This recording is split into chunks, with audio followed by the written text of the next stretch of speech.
Olá pessoal, tudo bem? Vamos dar continuidade então no estudo dos circuitos em corrente alternada.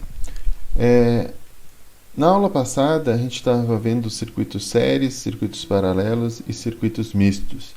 Eu espero que vocês tenham entendido e que agora consigam entender então a potência em corrente alternada nesses circuitos. Caso vocês ainda tenham dúvidas, me procurem, me mandem um e-mail que a gente faz uma videoconferência e tenta resolver essas dúvidas, tá bem? Bom, vamos imaginar um circuito genérico, aqui representado por um indutor, mas vamos pensar num circuito qualquer em que eu tenho uma tensão igual a um valor de pico seno de ômega-t mais θ e uma corrente igual ao valor de pico seno de ômega-t mais um ângulo zero, que o argumento aqui é zero. Eu deixei aqui com ângulo zero e resolvi chamar isso aqui de θ, que é igual ao ângulo da impedância, de forma que eu defini aqui a corrente como referência, a corrente como se fosse meu zero. Isso daqui deixa os cálculos um pouco mais fáceis, mas não muda em nada os nossos resultados, certo? Então, mas podem pensar sempre como esse θ é a diferença entre os dois ângulos da tensão e da corrente. Bom, quanto que é a nossa potência instantânea? A gente estava vendo, quando definiu o valor RMS, que a potência instantânea é igual a tensão vezes corrente no tempo, Então, se eu pegar aqui a equação da tensão e multiplicar pela equação da corrente, eu tenho o valor da minha potência no tempo. Essa equação aqui da potência no tempo, eu posso abrir utilizando a identidade trigonométrica, que nos diz que seno de A vezes seno de B é igual a 1 meio cosseno de A menos B menos cosseno de A mais B. Então, se eu fizer aqui tensão de pico vezes corrente de pico, certo? Dividido por 2, vezes cosseno ômega-t mais θ, menos esse ômega-t. Então, os ômega-t se cortam e eu vou ficar aqui com cosseno de θ. Menos, da equação aqui, agora A mais B, ômega-t mais θ mais ômega-t. Então, eu fico aqui com menos cosseno de 2 ômega-t mais θ, certo? Este cosseno aqui eu ainda posso abrir utilizando aquela identidade trigonométrica, que nos diz que cosseno de A mais B é igual a cosseno A cosseno B menos seno B seno A. Então, aqui eu vou fazer, inicialmente, vou chamar o 2 ômega-t de A e o θ de B, e vou fazer então, ou vice-versa, eu vou chamar o θ de B e o 2 ômega-t de A. Então, vou fazer cosseno de θ vezes cosseno de ômega-t menos o seno de θ vezes o seno de 2 ômega-t. No entanto, aqui o menos da equação com este menos da fórmula vira mais aqui, Então, aqui eu tenho a minha potência instantânea aberta, em vários termos. Inicialmente, parece que não faz sentido a gente abrir isso, mas a gente vai ver o porquê que eu estou abrindo essa equação. Ok, agora vamos pensar em alguns casos particulares. Inicialmente, vamos pensar um caso onde eu tenho essa minha carga aqui fosse um resistor, depois a gente vai pensar como um indutor e depois como um capacitor. Vamos ver 3 situações diferentes e vamos ver como que essa equação aqui se comporta nas 3 situações, certo? Por isso que eu abri, para a gente ver o comportamento de cada um desses termos, quando é um capacitor, quando é um indutor e quando é um resistor, certo? Aqui é a mesma coisa, é a mesma equação, com a diferença, repetir aqui a equação aqui em cima, o que é valor de pico vezes I de pico dividido por 2? O valor RMS não é igual ao valor de pico dividido por raiz de 2? Então, se eu pegar aqui essa tensão de pico dividir por raiz de 2 e essa corrente de pico dividir por raiz de 2, vou ficar com raiz de 2 vezes raiz de 2, que é igual a 2, certo? 2. Valor de pico dividido por raiz de 2 e I de pico dividido por raiz de 2, isso aqui é o nosso valor RMS. Então, para facilitar, eu escrevi aqui essa equação utilizando os valores RMS. Então, eu fiquei aqui com VI cosseno θ, né, onde esse VI agora são os valores da tensão RMS e da corrente RMS, ou valores eficazes, né? Valor RMS ou valor eficaz é a mesma coisa, né? Ok.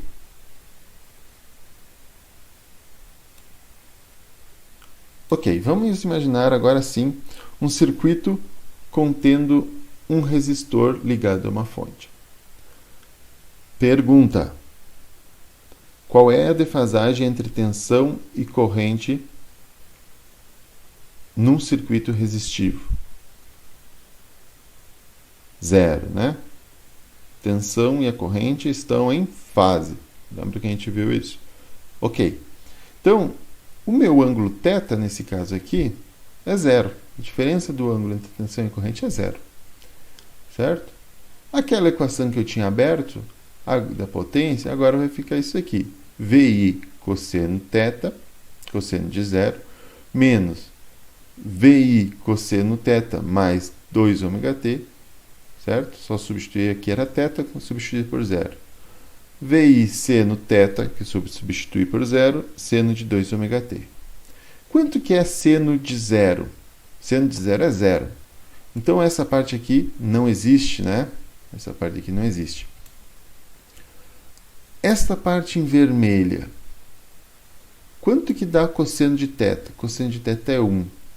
Aqui também cosseno de θ é 1. Então, vou ficar isso aqui, que a potência instantânea no tempo é VI menos VI cosseno de 2ωt.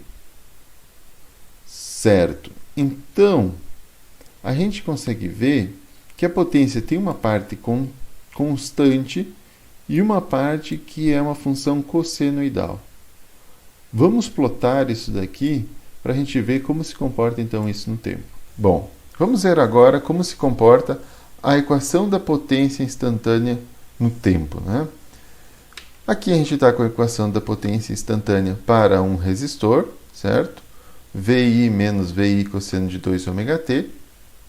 O outro termo é 0, representado em verde. E eu escolhi uma tensão senoidal com valor de pico 10 raiz de 2 e uma corrente senoidal com valor de pico igual a 2 raiz de 2. Então, eu plotei aqui nesse gráfico aqui de cima a tensão no tempo, certo? E a corrente no tempo. Um valor de pico de 10 raiz de 2 e o valor de pico da corrente de 5 raiz de 2.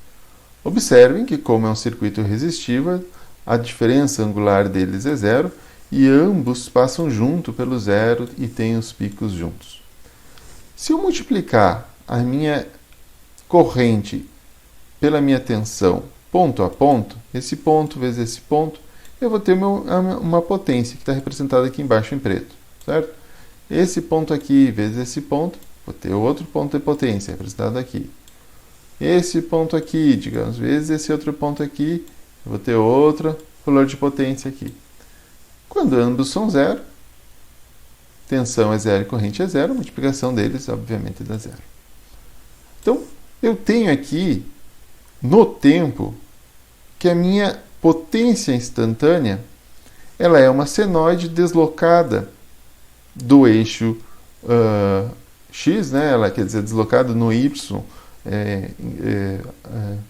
sendo que a parte mais negativa coincide aqui no eixo x, né? Por que isso? Porque a minha equação aqui é VI menos VI cosseno de 2ωt. Quando o cosseno de 2ωt é igual a 1, eu fico que a minha potência é igual a 0. Quando o cosseno de 2ωt é igual a menos 1, eu fico com o valor da potência igual a 2 vezes VI, que dá este valor aqui. Neste caso aqui, a gente tem um valor de pico de 10 raiz de 2 para a tensão e a corrente com o valor de 2 raiz de 2. Ou seja, O valor RMS da tensão é 10 e da corrente é 2. Se eu pegar 10 vezes 2, isso daqui dá 20. Então a primeira parte aqui é 20. A parte em vermelho é 20.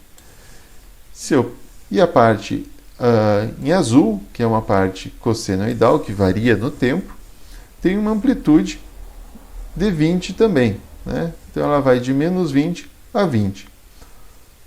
Quando a gente soma essa parte em azul com essa parte em vermelho, a parte constante com a parte alternada, né? A gente fica com essa curva em preto da potência, mas o que é interessante observar aqui, que em nenhum momento ela é negativa. Ela no máximo chega a zero. Porque não tem como ser negativa, né? Se isso daqui é VI e o módulo dessa senoide também é VI, certo? Na pior das hipóteses, esse cara aqui dá igual a 1 e a subtração deles dá zero. Cosseno não tem como ser maior que 1 para eu ter um valor negativo. Tá certo? Então, o que a gente tem que observar e lembrar quando é um resistor? Quando é um resistor, a minha potência varia. Ora, ela é o máximo, que é igual a 2 vezes a tensão vezes a corrente, e ora, ela é zero. Né? Varia entre esses dois extremos, conforme a função cossenoidal. Mas em momento algum, ela é negativa. Vamos ver agora como que fica a média, a potência média. O que é a potência média dessa função em preto aqui?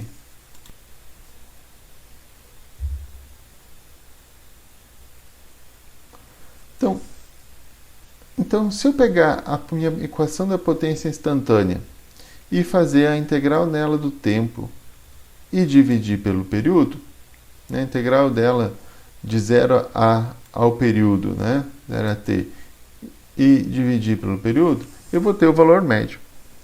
Esse primeiro termo não depende do tempo. Então, o resultado da integral vai dar isso daqui, essa primeira parte, vezes t, né? E dividido por t, eu tenho que essa primeira parte se preserva igual. Quanto que é o valor médio de uma função cossenoidal? Ou de uma função senoidal?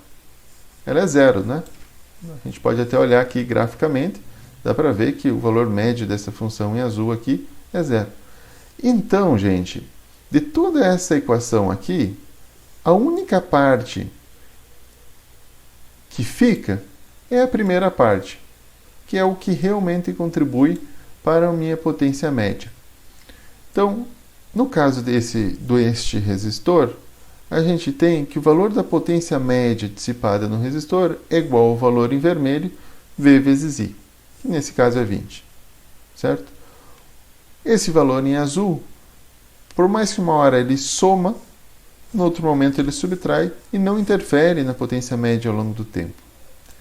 Essa potência média, ela é também chamada de potência ativa, porque é esta potência que realmente faz trabalho. No caso anterior, não me interessa se o pico uma hora é 40 e no outro momento é zero. O que me interessa é que durante o tempo que eu fico com o meu equipamento ligado, ele tem uma potência média de 20. Então, esse valor de potência média é super importante para nós e a gente chama esse valor de potência média ou potência ativa. Na verdade, o mais comum é a gente chamar de potência ativa. Quanto que...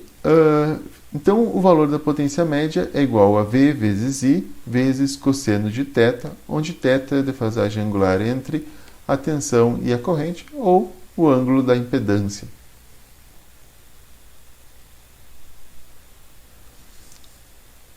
Se eu pegar aqui a minha tensão V e substituir por I vezes Z, eu fico com I ao quadrado vezes Z cosseno θ. Só que Z cosseno θ é igual à resistência, certo? É igual à parte real da impedância. Então eu posso dizer que essa equação aqui, para um resistor, certo? eu tenho que minha potência média é igual a I ao quadrado vezes R.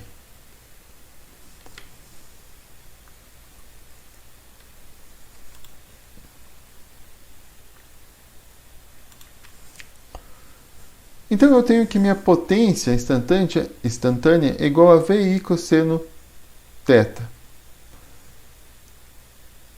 Se eu posso dizer que a minha tensão é igual a corrente vezes a minha impedância.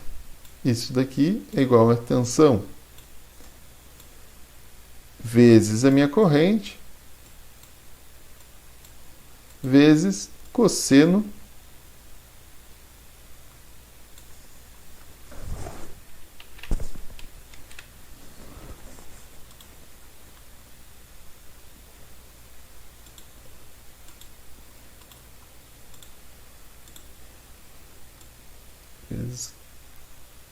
cosseno de θ.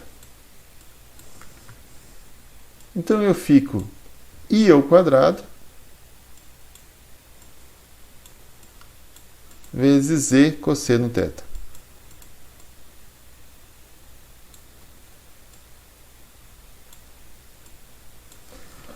Mas quanto que vale Z cosseno θ?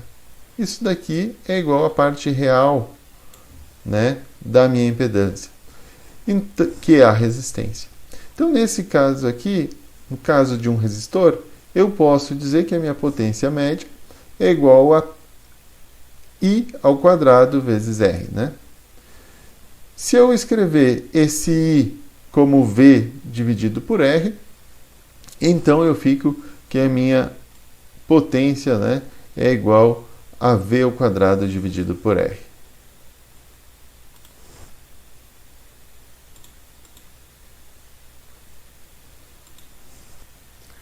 Bom, vamos agora pensar num caso de um indutor. Quanto que vale a defasagem entre a tensão e corrente num indutor? Num indutor, a corrente está sempre atrasada de 90 graus em relação à tensão, ou a tensão está 90 graus adiantada em relação à corrente. Então eu vou substituir na equação da potência instantânea θ igual a 90 graus. Então eu vou ficar com a minha equação VI cosseno de 90 menos VI cosseno de 90 2ωt mais VI seno 90 seno de 2ωt. Quanto que vale cosseno de 90 graus? É zero, né, gente? Cosseno de 90 graus é zero. Então essa primeira parte dá zero. Aqui também, cosseno de 90 graus. Então também dá zero a segunda parte. Nessa terceira parte aqui em verde, eu fico com VI seno de 90. Seno de 90 é 1. Então, eu fico aqui com VI seno de 2ωt, que foi o que sobrou aqui. Então, a gente fica aqui, né, que a potência instantânea é VI seno de 2ωt, no caso de um indutor. Vamos plotar agora isso num gráfico para ver como se comporta essa potência. Então aqui eu plotei a corrente partindo do zero, com a mesma amplitude de antes, 2 raiz de 2, e o gráfico da tensão, né, 90 graus adiantado em relação à corrente, também com a mesma amplitude de antes. Se eu multiplicar ponto a ponto a tensão vezes corrente, vejo que aqui no início tem a tensão máxima agora, né? Mas a minha corrente é zero. Então, alguma coisa vezes zero dá zero. Quando eu estou no valor intermediário da tensão e valor intermediário da corrente, eu tenho um valor positivo, né? Um valor positivo vezes outro valor positivo vai ser alguma coisa positiva aqui. Quando eu tenho agora a tensão igual a zero e a corrente no máximo, porque eles estão fazendo 90 graus, né? Como a tensão é zero, né? Zero vezes alguma coisa dá zero novamente. Agora, a partir daqui, nesse semiciclo aqui, eu tenho que a minha tensão é negativa e a minha corrente é positiva. Então, a partir nesse trecho aqui, eu tenho que a minha corrente é positiva e a minha tensão é negativa. Então, um valor positivo vezes outro valor negativo, eu tenho um valor negativo. Então, vejam, gente, como que fica aqui a minha equação da potência instantânea. Ora ela é positiva e ora ela é negativa. Então, o que isso quer dizer? Quer dizer que o indutor ora está recebendo potência da rede e depois, no momento seguinte, ela é negativo. Ele está devolvendo potência para a rede. Quanto que vai ser a média disso daqui, dessa função em azul?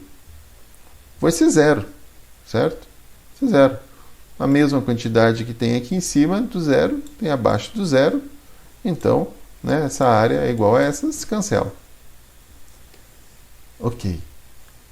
Mas, se a gente for pensar, está passando corrente nos fios, certo? Está passando uma corrente, está passando uma tensão. Ele está ocupando os fios. Essa potência VI seno θ, que é o pico dessa potência em verde, o pico dessa potência em verde aqui, é definido como a potência reativa. Este valor aqui é definido como potência reativa, que é uma potência que não realiza trabalho, porque tudo que ela recebe, ela não usa, não gera nada com essa potência, porque tudo que ela recebe num semiciclo, no semiciclo seguinte ela está devolvendo para a rede, certo? Mas ela está trafegando, está usando os fios da minha rede elétrica. Então, potência reativa é igual ao pico dessa função que a gente acabou de ver em verde, que é a potência, né? E vale VI seno de θ. Nesse caso aqui, o θ era 90, certo? Essa é uma segunda potência bastante importante. Vamos ver então agora o caso de um capacitor. Eu tenho aqui um circuito com uma fonte e um capacitor igual ao anterior. No capacitor, a corrente está sempre adiantada de 90 graus da tensão. Então, eu chamei aqui a minha corrente de zero e disse que a minha tensão estava 90 graus atrasada da minha corrente. Novamente, eu substituí então na equação da potência, né, o ângulo θ igual a menos 90 graus. Né? Fazendo o mesmo procedimento que a gente tinha feito antes, a gente substituindo o ângulo da corrente, o valor do ângulo de θ aqui. Então, quanto que eu vou ficar? VI cosseno de menos 90 menos VI cosseno de menos 90 vezes cosseno de 2ωt mais VI seno de menos 90 seno de 2ωt. Essa primeira parte vai dar zero de novo, porque cosseno de menos 90 é zero. Essa segunda parte também vai dar zero, né? Eu fico então aqui com VI seno de menos 90, que é menos 1, vezes seno de 2ωt. Então eu fico com a minha potência instantânea é igual a menos VI seno de 2ωt. Vamos ver agora então como ela se comporta no tempo. De novo, mesmas amplitudes da tensão e da corrente. Plotei no tempo tensão e corrente. Nesse caso aqui, a minha corrente está adiantada da tensão. Veja aqui, primeiro vem o pico da corrente, depois vem o pico da tensão. Novamente, quando a minha corrente é zero e a minha tensão é máxima, eu tenho um valor igual a zero. Depois eu tenho um valor positivo para a tensão, positivo para a corrente, negativo para a tensão. Então, multiplicação dos dois, positivo vezes negativo dá negativo. Depois eu tenho valor igual a zero para a tensão e o máximo para a corrente. Dá zero novamente. Depois, um valor positivo para a corrente positivo para a tensão. Dá positivo novamente. Então, gente, novamente, eu vejo que a minha potência no tempo é uma potência que vai passando em torno do zero. Ora ela é negativa, ora ela é positiva. E assim se repete. Mas quanto que é a média dessa função? A média dela é zero. Então minha potência média é zero. Novamente, eu não tenho potência virando trabalho. A minha potência é recebida e devolvida. Eu tenho fluxo nos dois sentidos. Ora ela recebe, ora devolve. Mas uma coisa interessante que a gente tem que chamar atenção aqui, que surgiu um sinal de menos. Um sinal de menos aqui. Na potência do indutor, a gente tinha um sinal de mais. Então, a gente pode ver que o capacitor consome uma potência que tem o sentido inverso do indutor. Essa potência, né, tem um pico, o valor da potência instantânea no tempo do capacitor tem um pico igual a VI seno θ, certo? Que nesse caso aqui, como é um capacitor puro, ela é menos 90 graus. E esse valor deste pico aqui é chamado de potência reativa, certo? Bom, então a gente teve três casos. O primeiro, de um resistor, aonde a potência era pulsante, mas ela era sempre maior que zero. E a média dela era igual, no resistor, é igual a tensão vezes a corrente, RMS. Depois a gente viu o indutor, que a potência instantânea dele, no caso, né, do indutor, ora é positiva, ora é negativa. Depois a gente viu um capacitor, que a potência também é ora positiva, ora negativa, mas é no momento inverso do indutor. Quando o indutor é positivo, o capacitor é negativo. E quando o capacitor é positivo, o indutor é negativo. E sempre assim, né? Sempre um no sentido inverso do outro. Ok, mas e se eu tiver um circuito misto? Um circuito composto de um indutor e de um resistor, por exemplo. Vamos ver agora como que fica. Então aqui, gente, eu estou representando um circuito resistivo e indutivo, composto de um resistor em série ou em paralelo com o indutor. Neste caso, a defasagem entre tensão e corrente é de 25 graus. A tensão está com um ângulo de 25 graus à frente da corrente. Vejam que aqui, enquanto que a corrente é zero, a tensão já é positiva. Certo? Novamente, eu vou pegar aqui e vou fazer a multiplicação ponto a ponto da tensão vezes a corrente. Inicialmente eu tenho aqui 0 vezes alguma coisa positivo, dá 0. Positivo vezes positivo, dá positivo. Quando eu tenho aqui 0 vezes um valor positivo, que é da minha corrente, né? Nesse ponto aqui, tenho 0 vezes um valor positivo da minha corrente, 0 da tensão vezes um valor positivo da corrente, eu tenho, então, um valor 0. Mas aqui vai haver, como a tensão está na frente, vai haver um momento em que a tensão vai ser negativa e a corrente vai ser ainda positiva. Nesse momento, eu tenho, então, uma potência instantânea negativa. Vejam aqui, através da equação que foi aberta antes. Eu tenho a minha tensão vezes a corrente, cosseno θ. Nesse caso, o θ é igual a 25 graus, que é o ângulo da impedância, né? Então eu tenho uma potência um pouco menor que 20. Porque agora eu não tenho mais 0 graus como eu tinha no resistor. E também não é 0 porque não é 90 graus como eu tinha no indutor. Isso é um valor um pouco menor, correspondente a um cosseno de 25 graus. Certo? Mas se eu olhar a minha tensão e a minha corrente aqui, e eu multiplicar a tensão por corrente, me parece que a potência deveria ser 20.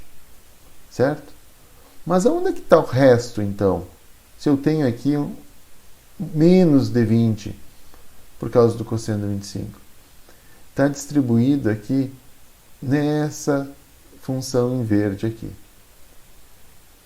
Olha só. A parte em azul, ela tem a mesma amplitude da parte contínua. Então, a parte em azul não é responsável por deixar a potência instantânea negativa.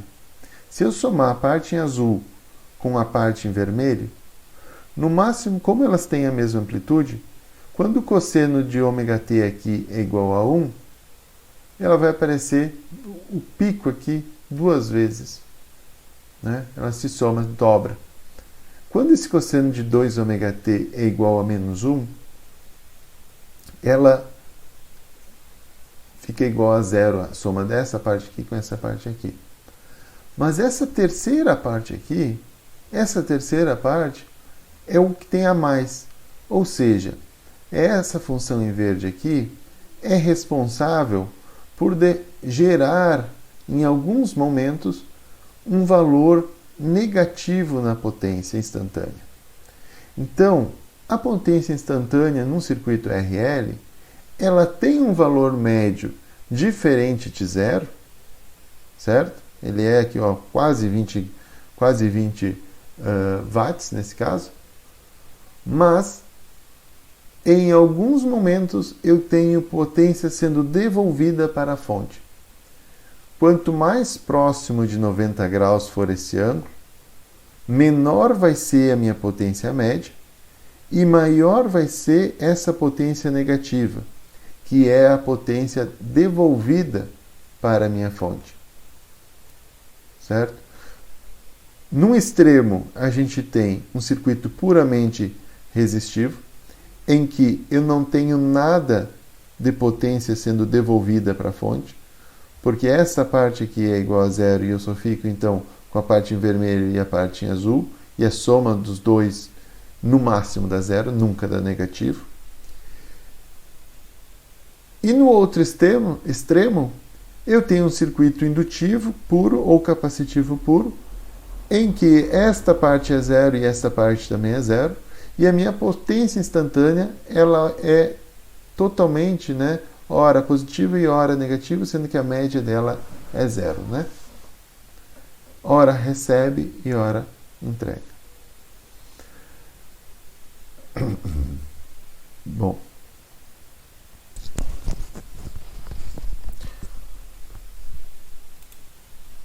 Bom, pessoal, não sei se vocês concordam comigo, mas as coisas estão um pouco soltas. Vamos lembrar, no primeiro caso, a gente tinha uma tensão de 20 RMS e uma corrente de 2 RMS. E a gente tinha um resistor, né, aplicado a um resistor, isso, né, e nos dava uma potência de 20 watts.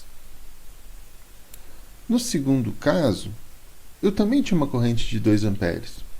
Só que me dava 0 watts, no caso do indutor, né? Me dava 0 watts e 20 var, né? E 20 var, potência reativa de 20 var. No terceiro caso, que era o caso do capacitor, também eu tinha uma potência ativa igual a 0 e uma potência reativa de 20 var. Então a gente está lidando com duas variáveis diferentes, potência ativa e potência reativa.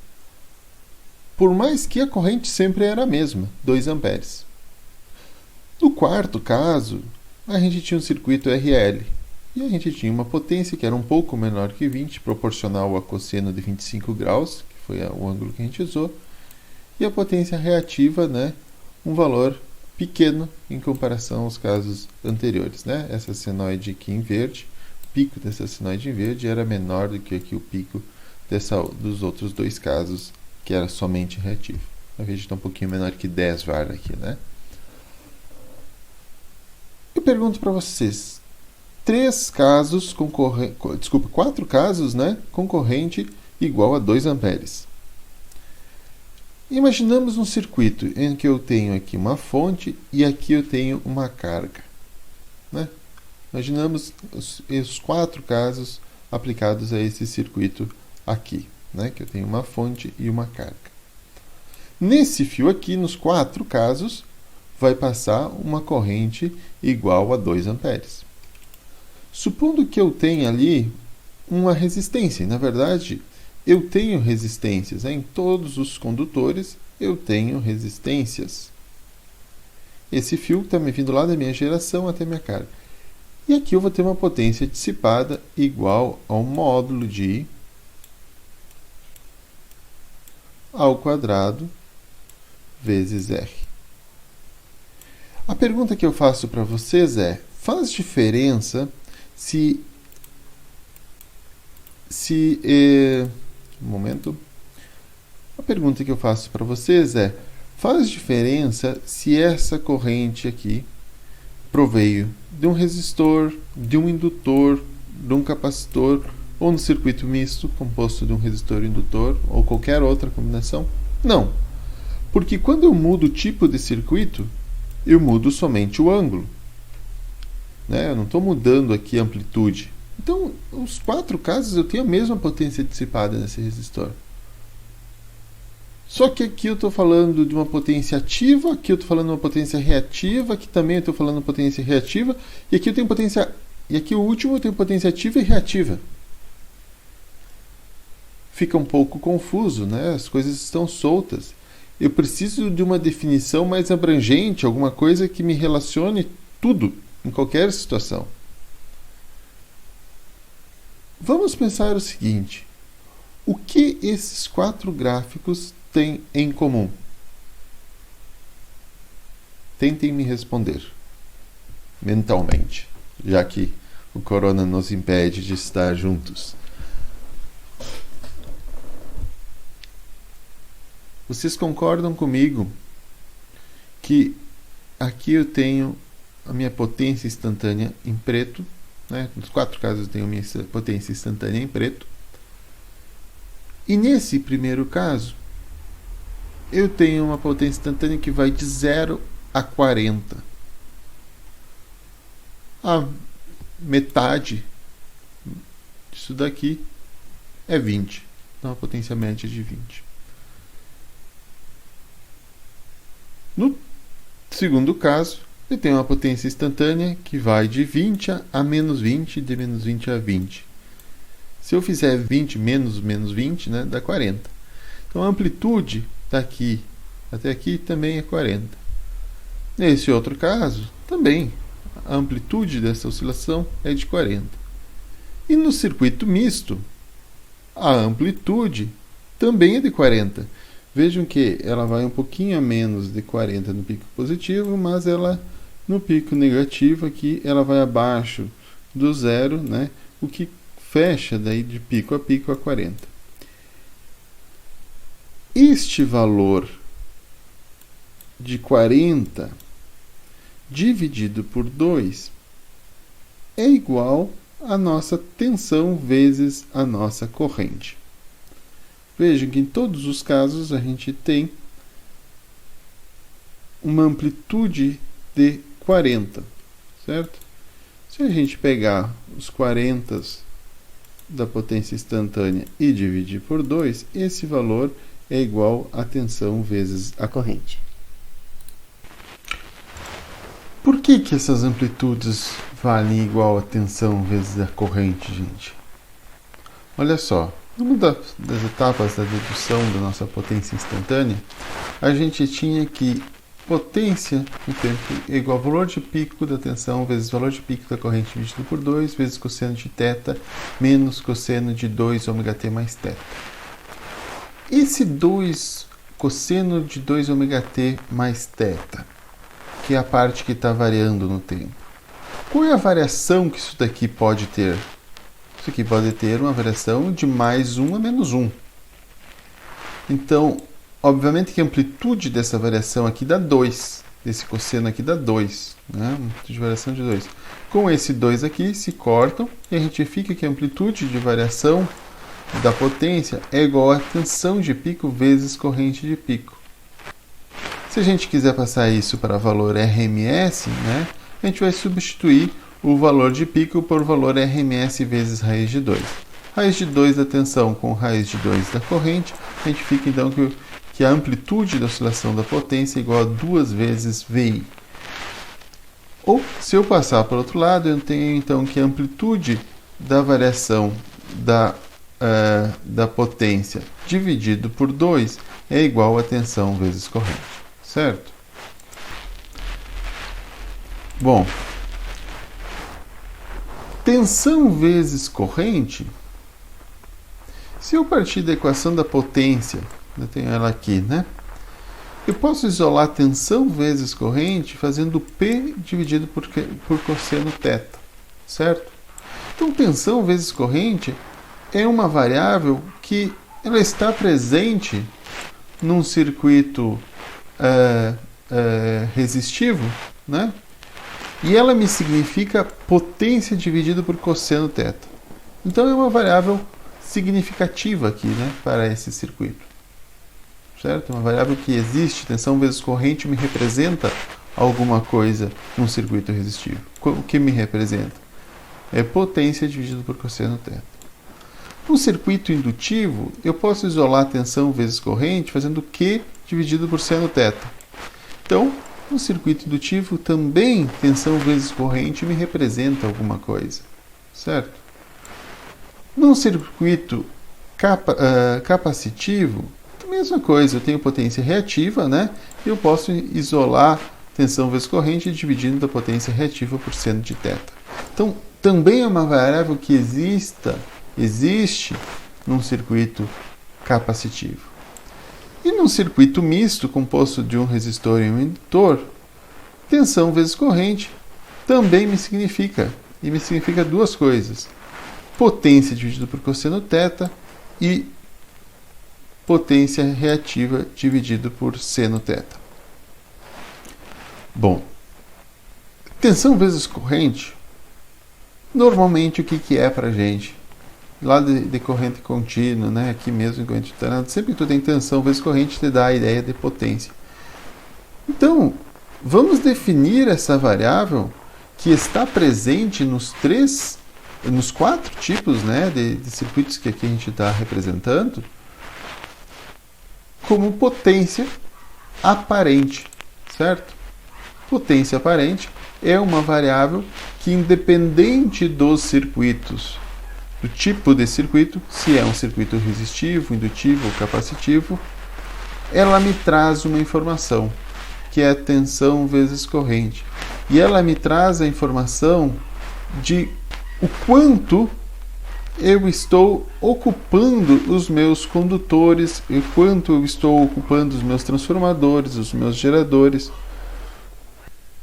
Então, se eu pensar aqui que potência é igual a VI cosseno θ e VI é igual a S, eu posso dizer que potência ativa é igual a S cosseno θ. Potência reativa é igual a S seno θ. Potência reativa é VI seno θ. Se eu representar esse S aqui num plano XY com um ângulo qualquer, formar um ângulo qualquer θ, né, do eixo X, certo? Eu vou ter que essa parte de baixo é igual a S cosseno θ. Só que S cosseno θ, para nós, é igual a potência ativa. Nessa parte aqui da direita, aqui, para nós é igual a S vezes seno θ. Só que S seno θ é potência reativa. Então vejam que as potências ativas e reativas podem ser representadas num triângulo, aonde a potência ativa fica no eixo X aqui, a potência reativa no eixo Y, e a potência aparente é a hipotenusa desse triângulo. Certo? Isso é chamado de triângulo das potências. E θ é o ângulo que forma entre a hipotenusa e o eixo dos reais, ou melhor, o eixo X. E em circuitos, né, em corrente alternada, θ é o ângulo da impedância, que é igual ao ângulo da tensão menos o ângulo da corrente. Pelo teorema de Pitágoras, eu posso dizer que essa hipotenusa, né, é igual à raiz quadrada da soma dos catetos ao quadrado. Então, raiz quadrada de P ao quadrado mais Q ao quadrado. Ok, gente. Então, revisando e complementando aqui.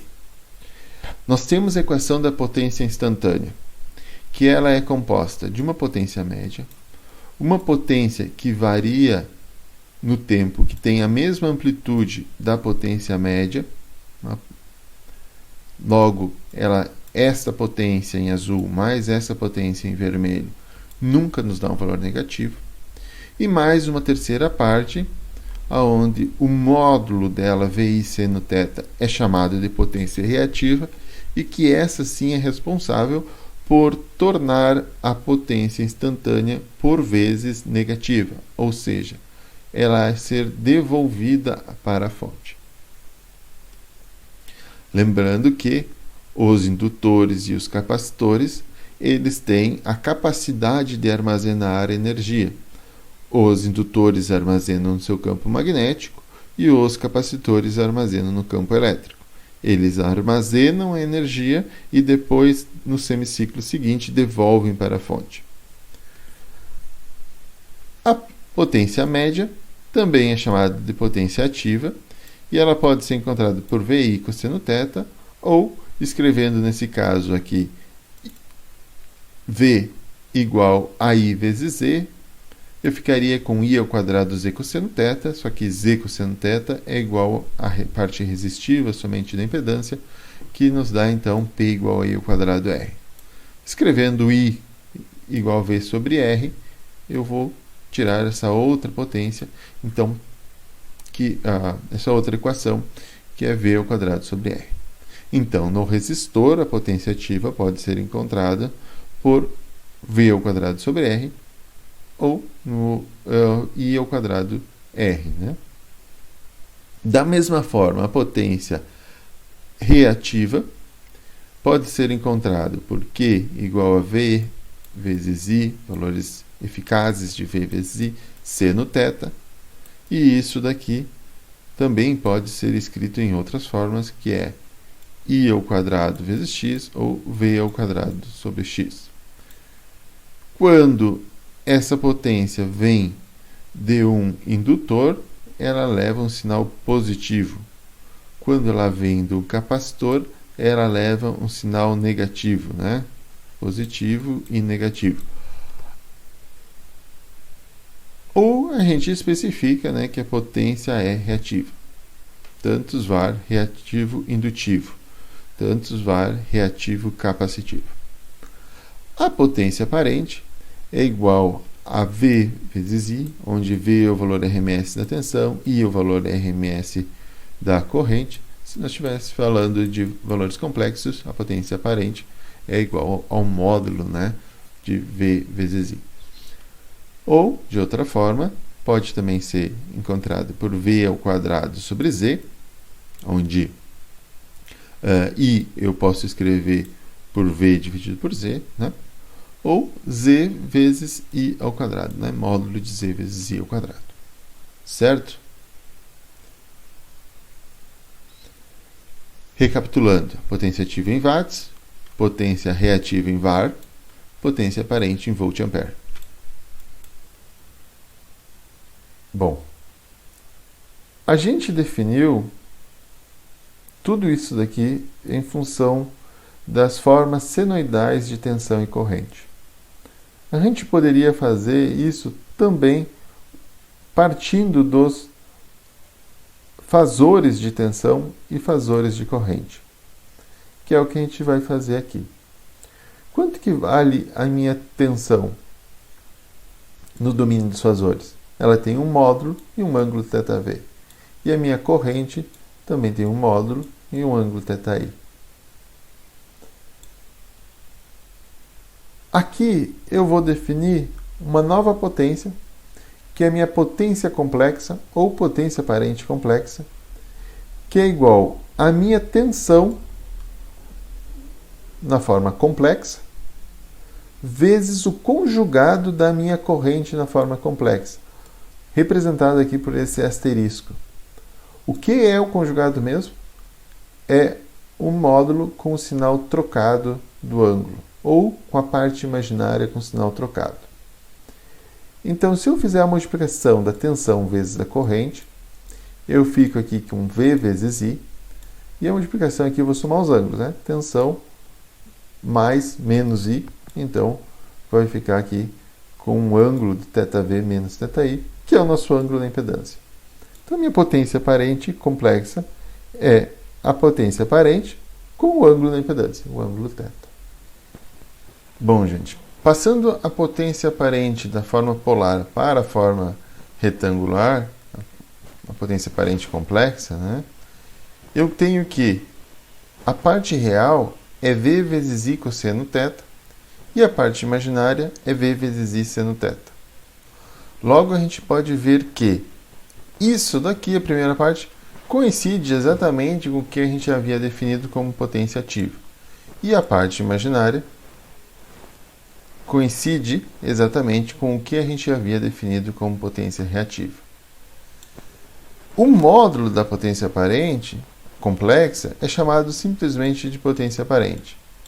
A potência aparente complexa pode ser chamada simplesmente de potência complexa, né? Bom, aqui eu tenho um problema, então, considerando uma instalação que eu tenho uma fonte de 100 volts e 3 cargas. A primeira carga, eu tenho um consumo de 0 var e 100 watts. Na segunda carga, eu tenho um consumo de 700 var indutivo e 200 watts. Na terceira carga, eu tenho um consumo de 1500 var capacitivo e 300 watts. A pergunta é: quanto é a potência total, potência aparente total consumida nesse circuito? O que eu vou fazer? Eu vou somar todas as potências ativas e depois vou somar todas as potências reativas. Depois que eu tenho total de potência ativa e total de potência reativa, eu encontro a potência aparente total. Certo? Por que eu posso somar as potências ativas? Porque elas estão, algebricamente, 100 mais 200 é 300, mais 300, 600. Porque elas estão todas na mesma direção, na direção do eixo X. Por que eu posso somar todos os reativos? 0 mais 700 menos 1500. Porque eles estão todos na mesma direção, no eixo do Y. O que eu não posso fazer é encontrar a potência aparente desse cara aqui. Nesse caso é fácil de ver, é 100. Encontrar a potência aparente desse cara aqui, que vai ser 200 ao quadrado mais 700 ao quadrado raiz quadrada disso tudo. Encontrar desse cara aqui e somar as 3 potências aparentes. Isso não posso porque cada uma dessas estão cada potência aparente dessas está em uma direção. Então vamos ver aqui como que fica isso. Eu tenho aqui as 3 cargas com as suas potências ativas e reativas, certo? E eu vou somar as 3 potências ativas. Então, 100 mais 200 mais 300, 600. E vou somar as 3 potências reativas. 0 mais 700, como no capacitor é negativo, menos 1500, certo? Isso vai resultar em menos 800, né? Ou 800 capacitivo. Agora eu vou utilizar o triângulo das potências, eu vou aplicar o teorema de Pitágoras, né, para encontrar quanto que vale a minha potência total. Então, raiz quadrada de 600 ao quadrado mais 800 ao quadrado. Então, minha hipotenusa do triângulo vale 1000, certo? Esta é a minha potência aparente consumida no circuito. Vamos fazer do jeito errado. Olha, para ver como não dá a mesma coisa. Vamos determinar a potência aparente do primeiro. É 100. Tá certo. A potência aparente do primeiro é 100. Porque é 100 ao quadrado mais 0 ao quadrado, raiz quadrada de 100 ao quadrado dá 100. Ok. Do segundo, quanto é a potência aparente do segundo? 200 ao quadrado mais 700 ao quadrado. Dá 728. Ok, esse valor realmente é a potência aparente do segundo.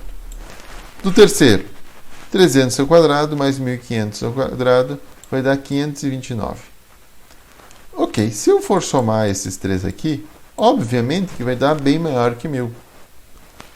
Por quê? Aqui eu não tenho informação dos ângulos na minha potência aparente. Se fosse a potência complexa, tudo bem. Aí eu teria aqui que era 100 real mais J0. Aqui eu ia ter o complexo 200 mais 700i. Ou 300 mais menos 1500i. Ou J, né? Ou com um determinado ângulo. Ok. Mas aqui eu tenho só potência aparente. Ela tem só um módulo delas. E elas estão em direções diferentes. Logo, eu não posso somar algebricamente, que vai dar muito maior que meus 1000. Então, espero que vocês tenham entendido por que não se soma potências aparentes.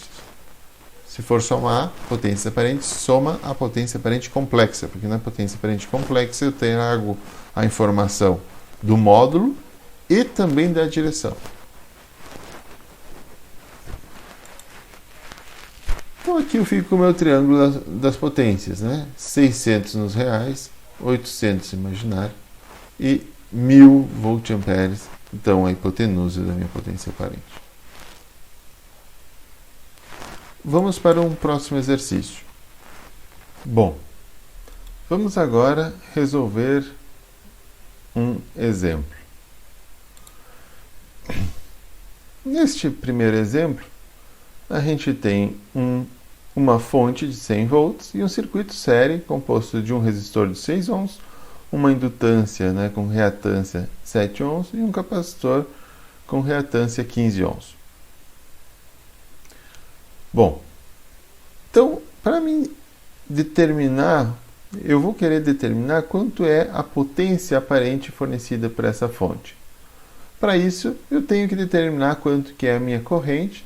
E para mim determinar quanto que é a minha corrente, eu tenho que determinar quanto que é a minha impedância equivalente ou a minha impedância total. Então, minha impedância total é a soma dos três, então vai ficar com 6 mais J7 menos J15. Então, já vou colocar aqui a resposta. A gente vai ficar com menos J8, certo? Menos J8 ohms. Isso daqui é igual a 10 com ângulo de menos 53,13 graus. Certo? 6 ao quadrado, 36. Mais 8 ao quadrado, 64. 36 vezes 64 dá 100. Raiz quadrada de 100 dá 10. O ângulo arco tangente, né, de menos 8 sobre 6. Dá 53,13 graus.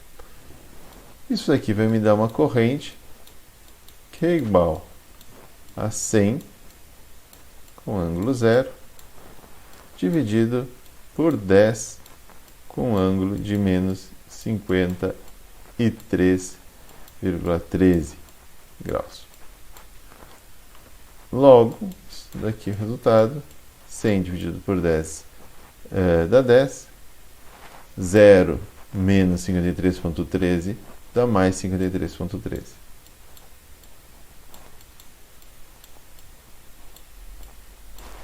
A minha potência complexa é igual a V vezes I conjugado. Então, V é igual a 100 com ângulo zero. I é igual a 10 com ângulo 53,13. No entanto, como eu tenho que conjugar, eu vou ficar com 10 com ângulo de menos 53,13 graus. Resposta disso, S, 10 vezes 100 mil, 0 menos 53,13, menos 53,13 graus. Volt-amperes. Certo? Vamos passar para coordenadas retangulares? Então, em coordenadas retangulares, isso daqui vai ser igual a 600 menos J 800 volt-amperes.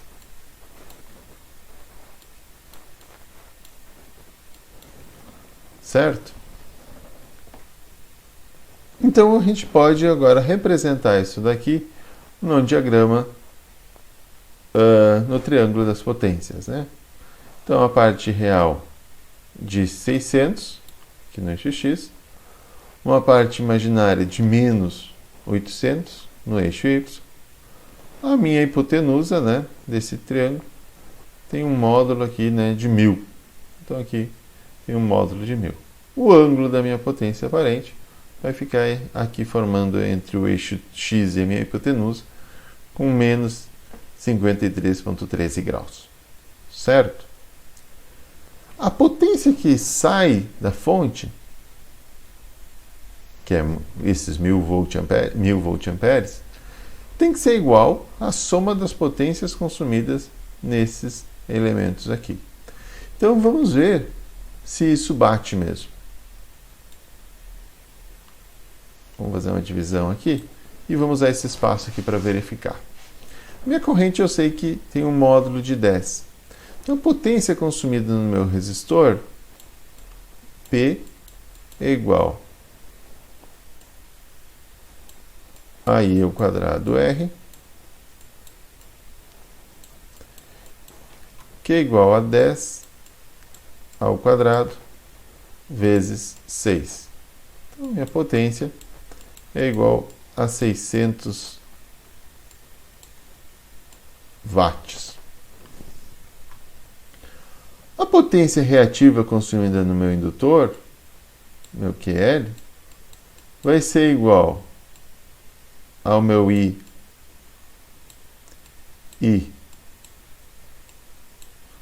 ao quadrado vezes XL. Logo, eu tenho 10 ao quadrado vezes 7. Então, potência no indutor é igual a 700 VAR, né, indutivo. Né? 700 VAR indutivo. Do meu capacitor, eu tenho I ao quadrado XC igual a 10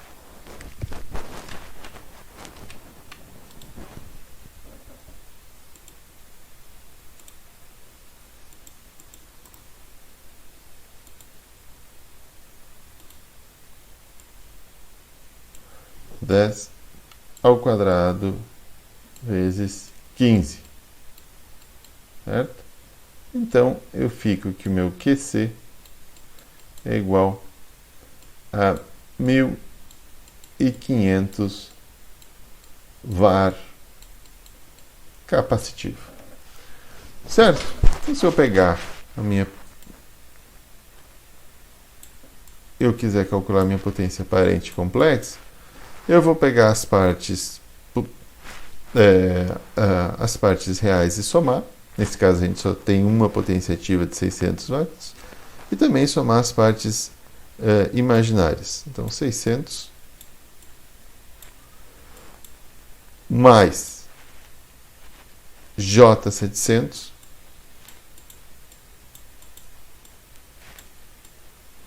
menos J1500. Menos porque é do capacitor, né? Então, a potência do capacitor é menos J1500.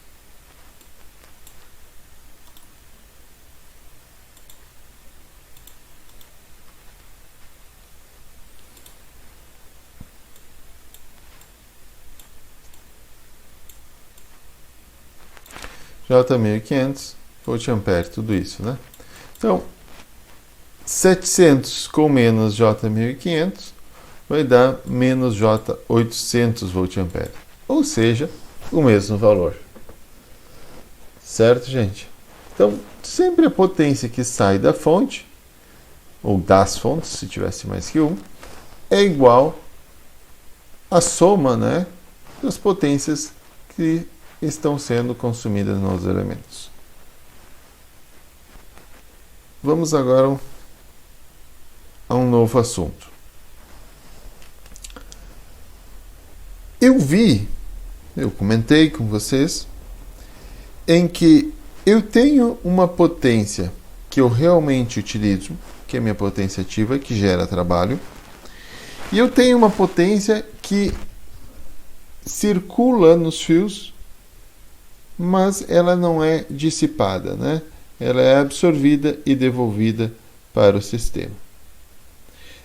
Eu não desejo que eu tenha muita dessa potência circulando, porque se eu tiver muita potência reativa nos fios, eu vou ter muitas perdas devido a isso. Então, foi criado um indicador que nos diz quanto de potência útil eu tenho nesse circuito em relação à minha potência total, né, que é a minha potência aparente, que leva em conta a potência ativa e a potência reativa. Então, o fator de potência ele vai me dizer quanto daquela potência aparente que está circulando nos fios, que está passando pelos fios, quanto dessa é ativa, certo? O pessoal brinca, né, que a potência reativa é como se fosse a espuma da cerveja ou do chopp, né? Ninguém quer um copo de cerveja que venha só com espuma, ou que a metade do copo venha com espuma. Né? Tu quer que um copo de cerveja tenha líquido e pouca espuma, certo? Então é como se fosse o fator de potência, né? Então aqui faz a relação com 0,55, fator de potência super baixo, quer dizer que apenas 0,55 vezes S é o meu P, né? 55% do meu S é potência ativa e o resto é potência reativa. E aqui um outro caso que 0,92. 0,92, esse fator aqui é justamente o limite que a gente tem em uma instalação elétrica no Brasil para não ganhar multa por baixo fator de potência, né? Penalidade por baixo fator de potência. A gente vai comentar sobre isso. Então, gente, o fator de potência é a relação entre a quantidade de potência ativa e a potência aparente que tem no meu sistema. Mas P sobre S é igual a cosseno de θ, né? Se a gente for ver da equação, a gente pode deduzir isso a partir da equação da potência ativa. A equação da potência ativa eu tenho V vezes I vezes cosseno θ, onde V vezes I é o meu S, né? Minha potência aparente. Então, P sobre S, se passar isso aqui por lá, é igual a cosseno θ, que é igual ao fator de potência. Então, o fator de potência eu posso calcular tanto pelo ângulo da potência ou o ângulo, né, da impedância, tanto pela relação entre potência ativa e potência aparente.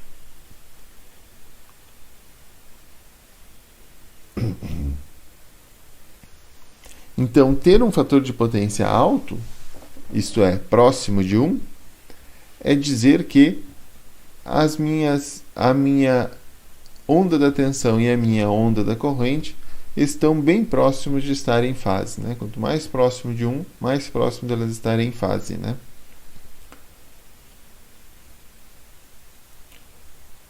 O fator de potência, eu posso ter um baixo fator de potência por ter muito consumo de potência reativa indutiva ou muito consumo de potência reativa capacitiva.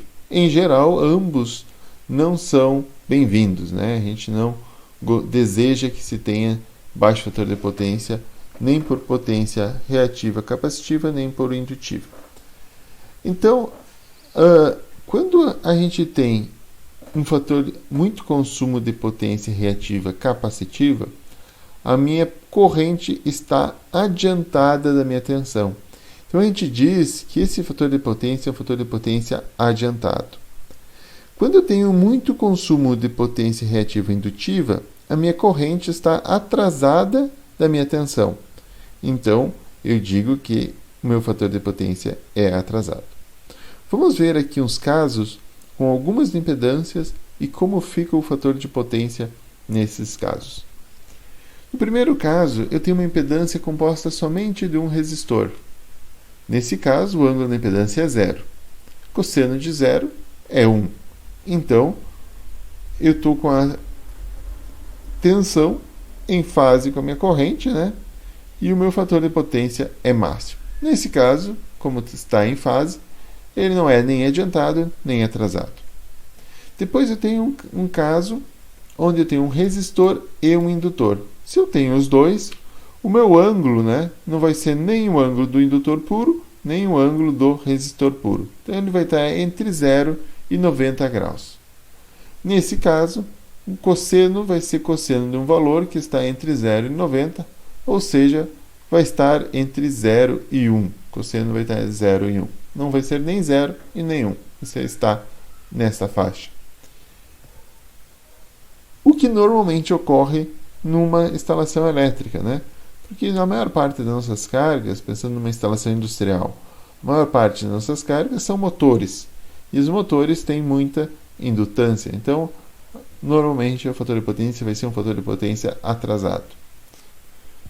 A não ser quando a gente corrige esse fator de potência e ele se torna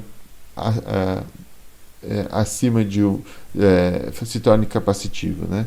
Aí, mas geralmente está ligado a uma ação de correção do fator de potência. Mas isso a gente vai comentar mais para frente. Bom, se eu tenho um ângulo de impedância entre 0 e 90, o meu fator de potência vai estar entre 0 e 1. E por eu ter uma carga indutiva, a minha corrente vai estar atrasada da minha tensão. Logo, o fator de potência é atrasado. Se por outro lado eu tiver apenas uma indutância, um circuito ideal, que não existe na prática, mas em questão numérica, né, na teoria a gente pode explorar isso, o ângulo seria de 90 graus e o fator de potência é 0, porque cosseno de 90 é 0. Nesse caso, também, fator de potência atrasado. No capacitor, eu vou ter uma impedância como um circuito com capacitor, eu vou ter uma impedância de R menos JXC. O meu ângulo da impedância vai estar entre 0 e menos 90 graus. Cosseno desses valores vai estar, então, entre 0 e 1. E como no capacitor a minha corrente está adiantada da minha tensão, eu digo que o fator de potência é adiantado. Depois, também um circuito teórico, considerando que eu tenho apenas um capacitor. Nesse caso, eu tenho então um ângulo de impedância, que é o mesmo ângulo da potência, né, o ângulo θ, de menos 90 graus, fator de potência, cosseno de 90, menos 90 vai dar zero, né, então o fator de potência é zero, e como a corrente está adiantada, atenção, eu tenho o fator de potência adiantado. Certo? Espero que vocês tenham entendido. Então aqui eu tenho um problema que eu vou pedir para vocês resolverem.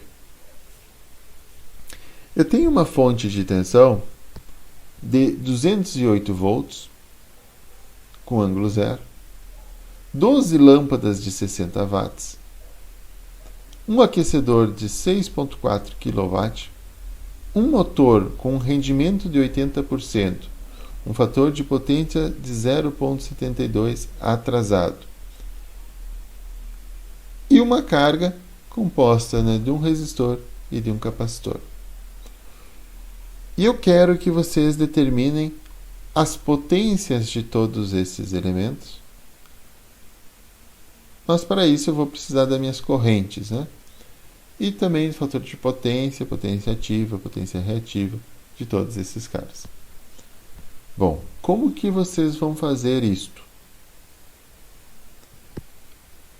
A gente tem que lembrar que a minha corrente, vamos começar assim, que a minha potência aparente, essa é a equação mais genérica que vai servir para todos os casos, é igual a S vezes I conjugado. Então, se eu quiser determinar minha corrente a partir de uma potência, eu posso fazer que I é igual a S sobre V, só que eu tinha um conjugado aqui. Para mim tirar esse conjugado daqui, eu faço conjugado de novo desse lado e deste lado. Então, eu vou ficar com S conjugado dividido por V conjugado. Certo? No primeiro caso, quanto que vale... Bom, antes de tudo, é um circuito paralelo, certo? É um circuito paralelo. Então, a minha tensão é igual em todos os elementos. Com exceção desses dois aqui, mas se eu pensar nesses dois como um bloco, considerando uma impedância equivalente de 9 menos J12, também, né, está em paralelo, então a tensão está sobre esse Z aqui, que é igual a 9 menos J12, certo? Então, eu vou encontrar quanto que é a corrente em cada um desses elementos. E depois eu vou somar e determinar quanto que é a corrente total. Esse é um jeito. O outro jeito seria determinar a potência aparente total, somando as potências aparentes de todos, potência aparente complexa, eu estou me referindo, e depois determinar quanto que é a corrente total que vem daqui. Certo? Também daria. Mas como aqui está pedindo de cada carga e o total, vamos fazer por partes. Então, vamos estruturar aqui junto. Para essas lâmpadas de 60 watts, a gente está considerando aqui aquelas lâmpadas incandescentes, né, que nem se usa mais. Quase não se usa, na verdade, né? Ainda tem algumas aplicações. Lâmpadas de baixa potência ainda se usa. Quanto que é a potência aparente desse cara aqui, dessas lâmpadas? Nesse caso, S vai ser igual a 12 vezes 60, mais, quanto que é a potência reativa? Zero. No caso dessas lâmpadas, ela não tem nenhuma indutância, nenhuma capacitância, então eu tenho que simplesmente a potência aparente é 12 vezes 60 com ângulo de zero.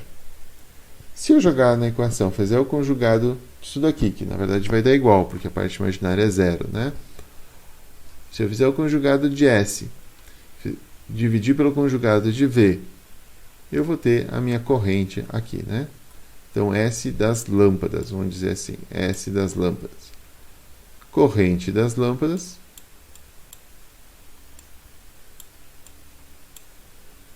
vai ser igual ao S das lâmpadas conjugado dividido por a tensão das lâmpadas conjugado. Neste outro aquecedor aqui, quanto que é a minha potência?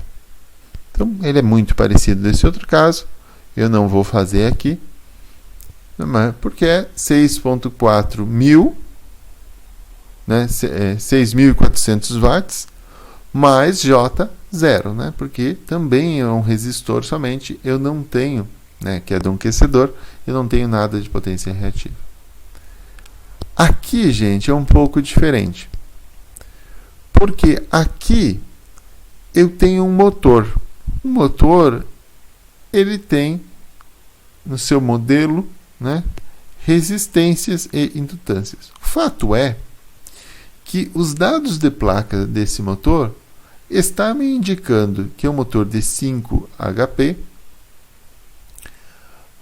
rendimento 82% e um fator de potência de 0,72 atrasado. Então, como que eu vou fazer para determinar quanto que é a minha potência aparente nesse caso? Então, vamos ver. Bom, no motor, eu tenho esse dado de 5 HP, é o dado de saída do motor. Quer dizer que um motor de 5 HP, ele fornece na ponta do seu eixo a potência mecânica de 5 HP. Mas a potência elétrica que ele solicita da rede é maior.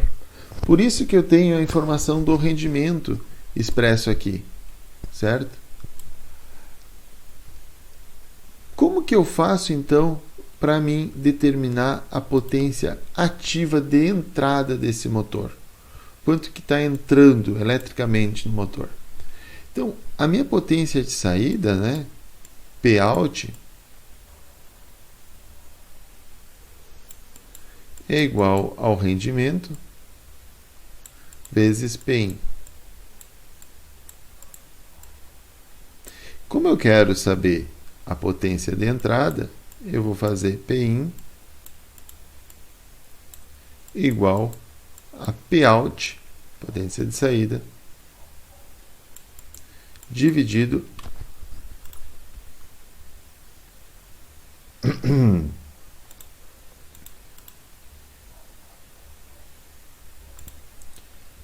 dividido pelo rendimento, certo? Isso daqui vai me dar um valor. No caso, né, quanto que é a minha potência de saída? É igual a 5 HP. Só que a gente não trabalha aqui, né, com HP, a gente trabalha com watts. Então, vamos ter que multiplicar pela constante que nos dá a transformação, né? 1 HP é 745 ponto alguma coisa watts. Então, a gente pode arredondar para 746. 5 vezes 746. E vamos dividir pelo rendimento, que é igual a 0,82, né? 82%. 0,82. Isso vai me dar a minha potência ativa que está entrando no motor. Mas a minha corrente, ela é proporcional à minha potência aparente. Então eu tenho que, a partir dessa potência ativa, encontrar quanto que é a minha potência aparente. Mas eu tenho aqui o fator de potência. Então eu posso tirar aqui, né, que a minha potência... Vamos começar, né, o fator de potência é igual à minha potência ativa dividido pelo módulo de S. Então eu posso tirar disso daqui, né, que módulo de S é igual a P dividido pelo fator de potência. Então, se eu dividir aqui Pin pelo fator de potência, dividir por 0,72, o que a gente resultou daqui, eu vou ter o módulo de S. Certo? Mas, com isso daqui, eu conseguiria até descobrir, com o módulo de S, eu conseguiria descobrir quanto que é o módulo da corrente que passa aqui. Mas para mim somar essa corrente com essa daqui, eu não posso somar simplesmente os módulos, porque elas têm alguma direção. Então, se eu quisesse saber simplesmente a corrente que passava aqui, só o módulo, talvez seria suficiente para mim. Então, com o módulo de S, eu dividiria o módulo de S pelo módulo da tensão e eu teria o módulo da corrente. Mas isso não me é suficiente nesse caso aqui, porque eu tenho que determinar quanto que é a corrente total aqui, né? Corrente que vem aqui, I total. Então, como que eu vou saber qual é o ângulo desse meu S? Né? O S, ele tem um módulo e um ângulo S. E um ângulo de S, que é o ângulo θ, que é o ângulo da impedância. Como que eu posso descobrir? Espero que vocês estejam pensando aí. Eu sei também que o meu fator de potência é igual a P sobre S e também é igual a cosseno φ. Certo? Então, cosseno θ, né? Então, fator de potência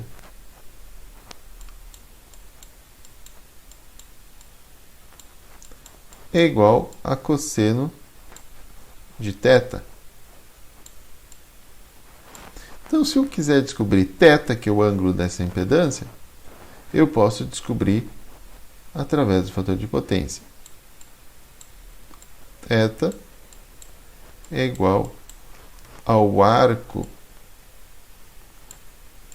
cosseno do fator de potência.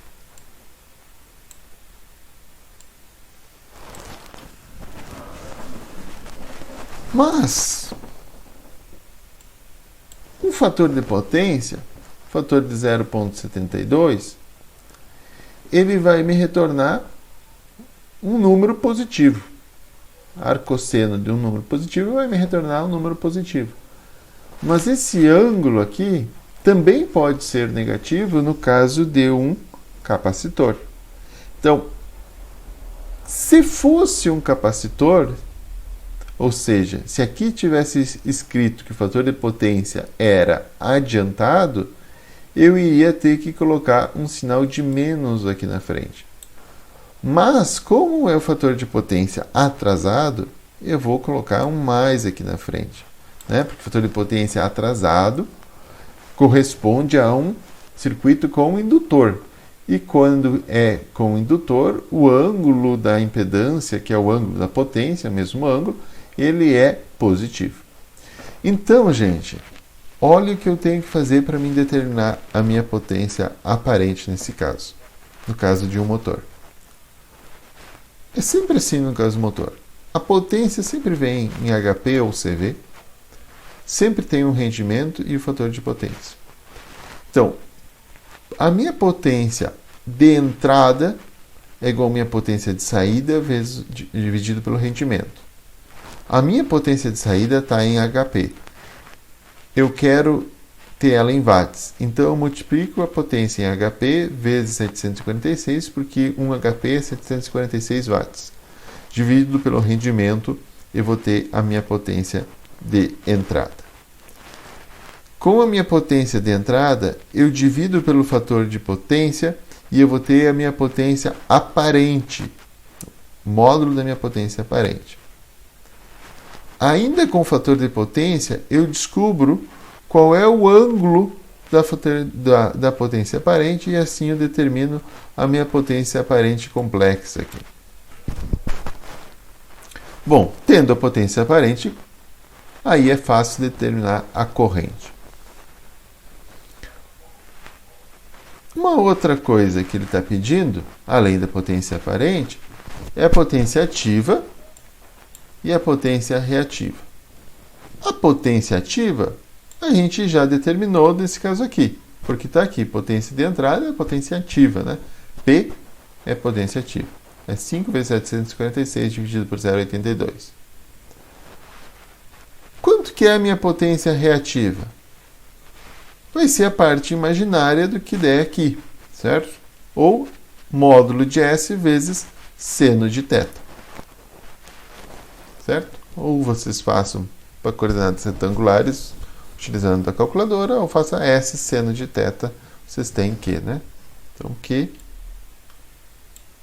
é igual a S vezes seno θ, né? Então, tudo isso daqui, né, daqui até aqui, é do motor. Corrente, utiliza essa equação. E o último caso, eu tenho uma impedância, né, de 9 menos J12 ohms. Então, o que eu vou fazer? Com a impedância, eu determino a corrente, I igual a V dividido por Z. Com a corrente, eu vou determinar a minha potência aparente. S é igual a V vezes I conjugado. Certo? SV vezes I conjugado. Isso aqui, então, vai me dar o meu valor de S para esse caso aqui. A parte real disso daqui, se tirar a parte real, você tem a potência ativa e a parte imaginária tira a potência reativa. Soma em todas as correntes, vocês têm a corrente total. Faltou ainda a gente determinar o meu fator de potência. Quanto que é o meu fator de potência dessa primeira parte aqui?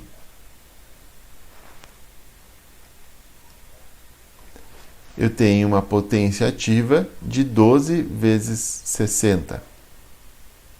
E uma potência aparente de 12 vezes 60 mais J0. Então ficou só 12 vezes 60. Se eu dividir P sobre essa, vai dar igual a 1, certo? Então, como é um circuito puramente resistivo, a gente até viu antes isso, né? Ele tem um ângulo de impedância de 0 graus, fator de potência unitário. Então, nesse caso aqui, fator de potência unitário. Aqui, fator de potência unitário. Nesse caso aqui, o fator de potência já está determinado, que é 0,72. E nesse caso aqui, quanto que é o fator de potência? Então, a gente tem a impedância aqui, certo? Ou tem a potência, qualquer um deles. Na forma polar, ela tem um ângulo. Se a gente fizer a cosseno desse ângulo, a gente tem, então, o fator de potência desse cara aqui. Certo? Então, assim, a gente determinou o fator de potência individual de cada um deles. Para saber o fator de potência total, a gente usa a potência total, que é a soma, a potência aparente total, que é a soma desse S aqui complexo com esse S aqui complexo com o S desses dois caras aqui, que é complexo também, mas vai virar só uma parte real. Soma eles, eu tenho o S total, né? E com S total, então, eu determino o meu fator de potência total. Né?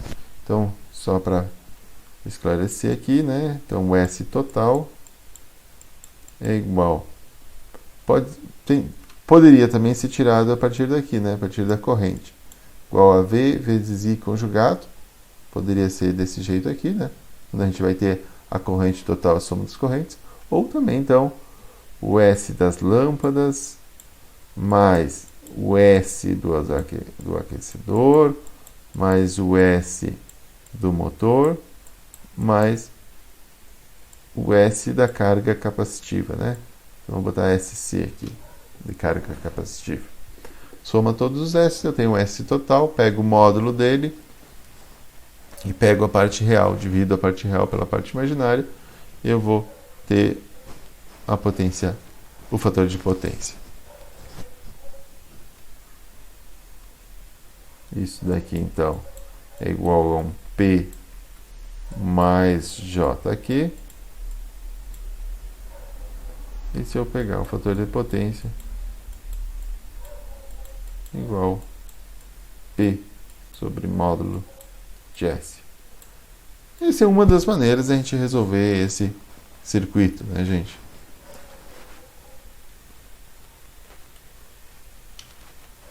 Então aqui a gente tem as respostas. Talvez vocês vão ver algumas coisas um pouco diferentes do que eu sugeri resolver, né? Mas qualquer uma das maneiras que vocês fizerem são válidas e tá certo. Aqui tem as respostas finais, o triângulo das potências. Depois vocês confiram, façam e confiram. Bom, então aqui, gente, nesse momento, eu sugiro que vocês parem e tentem resolver com os exercícios da lista. Né? Não prossigam, porque já tem bastante coisa. Parem e tentem resolver os exercícios que envolvam potência na lista, certo? Depois vocês assistem essa segunda parte, que é a correção de fator de potência. Tá bom? Bons estudos aí para vocês. Até mais, nos vemos em breve.